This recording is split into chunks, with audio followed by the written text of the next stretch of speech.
샬롬 11월 16일 화요일 오늘의 묵상입니다. 오늘 말씀은 욥기서 26장 1절부터 14절까지 말씀입니다. 인간과 비교할 수 없는 하나님의 주권과 높으심을 강조했던 빌닷에게 욥이 직접적으로 묻습니다.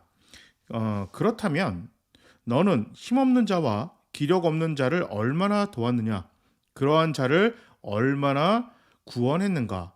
욥은 그토록 인간 실존을 잘 아는 빌닷이 연약함과 비천함에 쌓여 있는 자를 돕기는커녕 더욱 괴롭게 했음을 말하고 있습니다. 인간 실존을 아는 지혜자라면 마땅히 약자를 비난하지 말고 위로하고 격려해야 한다는 말입니다. 이것이 욥기서의 저자가 계속해서 끊임없이 하는 이야기입니다. 힘이 없고 고통받고 어려움에 있는 사람들에게 이 모든 것이 너의 죄 때문이다. 너가 부족해서 그렇다. 너가 하나님으로부터 멀리 떠나서 그렇다. 그렇기 때문에 너는 하나님께 벌 받는 것이 당연하고 하나님은 너를 구원하지 않으실 것이다. 왜냐하면 너는 죄인이니까. 그래서 하나님을 잘 섬기는 우리도 너를 돕지 않을 것이다. 왜냐하면 너는 죄인이기 때문에 벌을 받아야 한다. 위로도 없고 격려도 없고 그들과 함께 기도하는 하나님이 기뻐하시는 행위도 없습니다. 그러니까 너와 나는 다르다. 그 이야기냐? 아니면 하나님은 구원하지 않으시는 분이냐? 그 이야기인가? 아니면 죄인은 더 이상 희망이 없는 존재다. 지금 너가 하고 싶은 얘기가 그것인 거냐? 뭐냐? 지금 욥이 너무 화가 난 거예요. 그러니까 자기가 어려운 상황에 있고 고통받고 있는 상황에서 하나님께 기도하고 탄식하고 있는데 그것을 옆에서 봤던 친구가 그거 하지 마라. 왜냐하면 너는 벌 받는 게 마땅한 존재니까.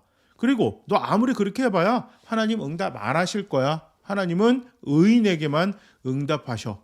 하나님을 잘 섬기는 사람도 너를 도울 수 없어. 왜냐하면 죄인과 어울리지 않기 때문이야. 이렇게 얘기하는 빌닷에게 욥이 너무 화가 난 거예요.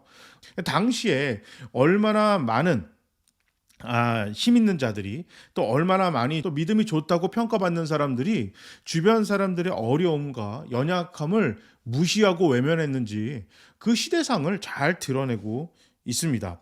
욥은 창조주 하나님의 힘에 대해서 이야기합니다. 지하 세계까지 미치는 하나님의 힘, 창조 세계에 나타나는 하나님의 힘, 원시 시대에 수행된 하나님의 창조 활동, 하나님의 힘이 깊이, 높이, 넓이까지 잘 묘사되고 있고 혼돈과 투쟁에서 승리함으로 하나님의 힘을 입증하고 있습니다. 자, 이런 모든 것들은 욥에게 이해할 수 없습니다. 왜냐하면 욥에게 하나님의 힘이라는 주제는 찬양의 동기가 아니라 탄식의 근거이기 때문이죠. 그러니까 욥은 지금 하나님의 힘을 어떻게 느끼고 있냐면 자신을 고통스럽게 만드는 원인으로 보고 있습니다. 아무리 곰곰이 내가 다시 한번 생각하고 또 생각해도 이런 벌을 받을 만한 이유가 없거든요. 그런데 엘리바스, 빌닷 이런 친구들은 계속 욥에게 와서 너가 죄 때문에 이런 고통을 받는 것이다. 너가 하나님을 멀리 떠났기 때문에 너가 고통받는 것이 당연하다. 이렇게 이야기를 하고 있습니다. 그런데 이것은 단지 욥의 친구들의 생각만이 아니고 당시 이스라엘의 믿음이었어요. 그런 신앙관을 갖고 있었단 말이죠.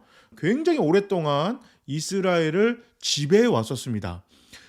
예수님 시대만 해도 몸이 아프면 그가 하나님께 죄를 졌든지 아니면 태어나면서부터 불편함을 갖고 태어난 분들은 그의 조상 탓, 부모 탓을 했습니다. 예수님 시대까지도 그런 생각을 가지고 있었습니다. 그래서 몸이 아프거나 사업이 안 되거나 가정이 불화하거나 자녀들의 문제가 생기거나 부모의 문제가 생기고 국가의 모든 문제가 생기면 그냥 회개부터 했어요. 이게 잘못됐다는 게 아니라 당연히 그들의 믿음과 도덕이 타락되어서 회개해야겠죠. 그런데 모든 것들을 다 죄의 문제로 연결을 시켰기 때문에 지금 이 시대상에서 욥은 창조주의 하나님의 힘, 구원자의 하나님의 힘, 모든 우주를 통치하는 통치자의 힘이 고작 나를 괴롭히는 그런 힘으로 작용하고 있는 거예요. 그러니까 욥의 입장에선 그 정도로 위대한 힘을 고작 나 같은 사람 하나 괴롭히는데 쓰십니까? 이제 이렇게 고통스럽게 탄식하고 있는 겁니다.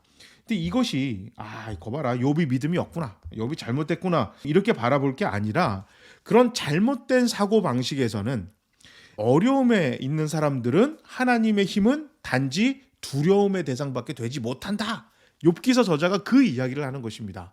하나님은 우리를 벌 주시는 분이시기도 하지만, 하나님이 벌을 주는 이유는 하나님의 백성들이 올바른 길로 가기 위해서이고, 하나님이 그 강력한 힘을 쓰시고 싶어하는 그 분야는 구원이야, 위로야. 그 사람을 건져내시는 것을 위해서 하나님은 힘을 쓰고 싶어 하셔.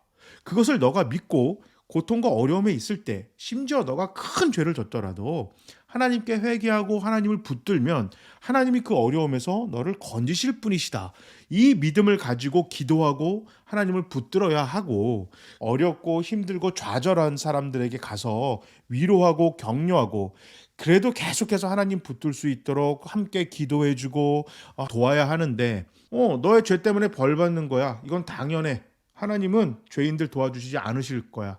교회나 하나님을 잘 믿는 사람들은 죄인들과 어울리면 안 되지. 그런 태도를 취하고 있는 것은 옳지 않다. 욥기서 저자가 계속해서 이야기하고 있습니다. 옳지 않습니다. 정말 그건 악한 것입니다. 하나님의 생각, 하나님의 사랑, 은혜를 너무 싸구려 취급하는 겁니다. 이게 값으로 측정할 수 없는 하나님의 사랑과 은혜를 우리에게 그냥 거저 주셨는데, 그래서 이게 값어치 없는 게 아니잖아요. 값을 매길 수가 없어요. 그리고 이거는 갚을 수도 없습니다. 그렇기 때문에 하나님이 거저 주신 건데, 여기에 값을 매긴다는 거는 그거를 오히려 쓰레기 취급하는 거예요. 진짜 어이없는 행동을 하는 거거든요. 그러니까 욥의 친구들, 또 이스라엘의 당시의 신앙관이 마치 이것과 같았어요.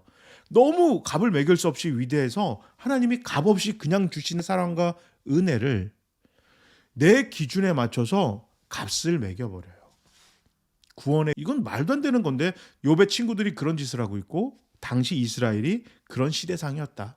이것을 욥기서를 통해서 욥의 저자가 하나님의 은혜, 하나님의 사랑, 하나님의 능력을 다시 한번 이야기하고 있습니다. 그래서 욥의 탄식이 단순히 그냥 하나님을 향한 불신앙이 아니라, 당시 시대상에서 이런 시대, 이런 환경, 이런 교회, 이런 믿는 사람들 안에서 어려움과 외로움과 좌절하는 사람들은 이런 탄식밖에 나오지 못한다. 이런 분노밖에 나올 수가 없다. 이것을 아주 그냥 세게 꼬집는 것입니다. 그래서 우리 교회는, 우리 모두는 세상을 더 절망시키고 더 탄식하게 만들고 하나님으로부터 더 멀리하게 만드는 그런 악한 교회, 악한 성도가 되지 말아야겠습니다.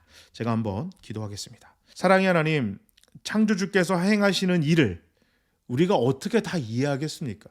하나님의 사랑과 은혜에 어떻게 감히 우리가 값을 매기겠습니까? 모든 사람을 구원하고 싶으셔서 낮고 낮은 이 땅까지 오셔서 인간이 되시고 고난받으시고 죽으신 그 당신의 사랑을 우리가 어떻게 함부로 평가할 수 있겠습니까? 그러나 너무나 쉽게 하나님의 사랑, 은혜, 능력을 우리가 평가하고 거기에 값을 매깁니다. 하나님의 사랑하시는 모든 사람들에 대해서 너무 쉽게 평가하고 판단하고 정죄합니다. 하나님이 한탄하시는 교회, 하나님이 분노하시는 교회가 되지 않겠습니다. 누군가를 위해서 계속해서 우리 주님처럼, 예수님처럼 끝까지 위로하고 격려하며 옆에서 기도하겠습니다. 그리고 우리도 좌절할 만한 그런 어려운 상황 속에서도 하나님을 끝까지 붙들겠습니다. 성령님 도와주시옵소서. 예수님의 이름으로 기도합니다. 아멘. 요즘 날씨가 또 조금 온도가 올라갔어요. 야외 활동을 하다 보니까 코로나의 확진자 수도 좀 늘고 감기 걸리는 수도 늘고 있고요. 요즘 독감도 조심하셔야 될 것 같아요. 힘들고 어려운 시기이니만큼 이럴 때일수록 하나님 더 잘 붙들고 우리 서로 격려하고 위로하는 하나님이 기뻐하시는 교회, 지혜로운 성도들 됩시다. 자, 모두 샬롬.